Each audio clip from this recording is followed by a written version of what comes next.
up, everybody? It's your favorite guy to survive the entire original trilogy, only to never be heard from again's favorite nerd, and today we are looking at the Black Series Wedge Antilles figure. Long time coming. It's nice to get some of these kind of B-list, C-list, D-list characters from the original trilogy. It's nice to get. So I'm looking forward to taking a look at this guy. But in order to take a look at this figure, we gotta take a look at those accessories.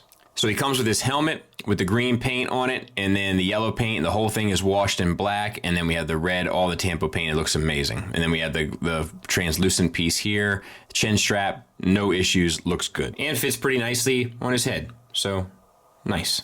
He also comes with his gun, kind of business as usual, black sculpt with the silver painted barrel, and he'll hold it just fine. So let's take a look at the figure. So same articulation as Luke, right? Because this is a reuse of that mold. And I will prove that here shortly, which is, we'll get there.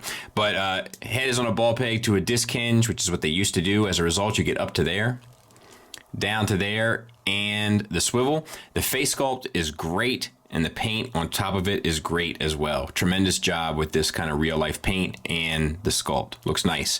Now, unfortunately, it's a red buck with the flesh tones painted on, so it always looks a little weird around the neck. Cost of doing business, I suppose.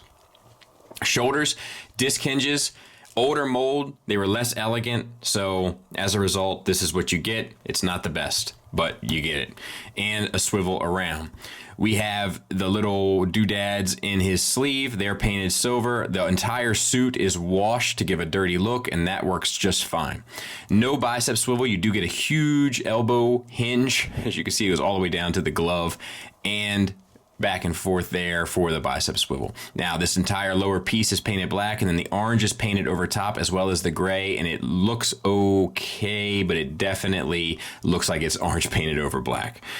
The black gloves look nice enough, and then for the wrist, we have a swivel, hinge in, out on this hand, and hinge up, down on that hand. Getting to the torso, single ball peg, works well enough, and you get the swivel. The white is painted on, the black is painted on, the gray, the blues, the greens, all of that is painted on. All of it looks great. You have this one hose that runs from the box here to this little clip. That's done well, so the softer plastic. Then you had the belt that's glued on underneath the upper torso, comes down and around, loops around the legs, under the crotch, and then into the belt piece, all done well. And the straps that are sculpted on are painted gray and painted well.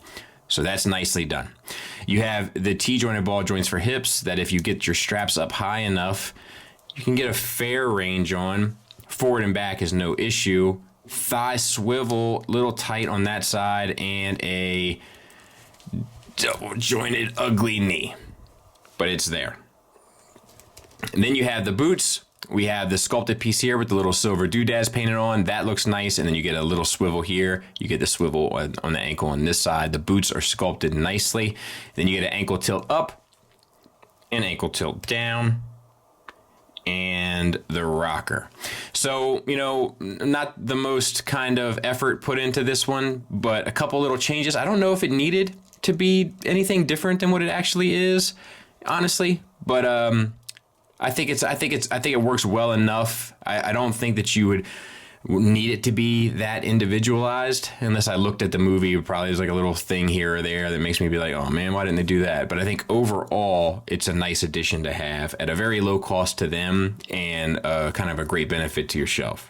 There he is next to Luke in the X-Wing suit, and as you can see, unfortunately, it's pretty much the exact same mold. And it's a bummer because I feel like Black Series has kind of not done this a whole lot, with the exception to their troopers, of course. But a lot of times, stuff that's looked very similar, when you get up close, you realize that it's actually not. This one is exactly what it looks like. Final thoughts wise, the only real negatives here are that it's an older mold, and as a result, you're dealing with older technology. So you don't have the double ball peg from the head to the neck. The elbows are less elegant, and it's kind of things of that nature. The biggest problem with this guy is that most of it comes from an era where the figures were of a lower quality. Still good, but just not up to modern day standards in that regard. Positives wise, the head sculpt and new paint looks great. The accessories all make sense. Unfortunately, it does come with one holding hand that he can't hold anything with unless you're holding his helmet, but that's fine. Not the biggest deal in the world. It's painted top to bottom, washed, etc. All sorts of bells and whistles in that regard. The articulation is kind of enough to get by in anything you would need for this character, so it is a recommend for me.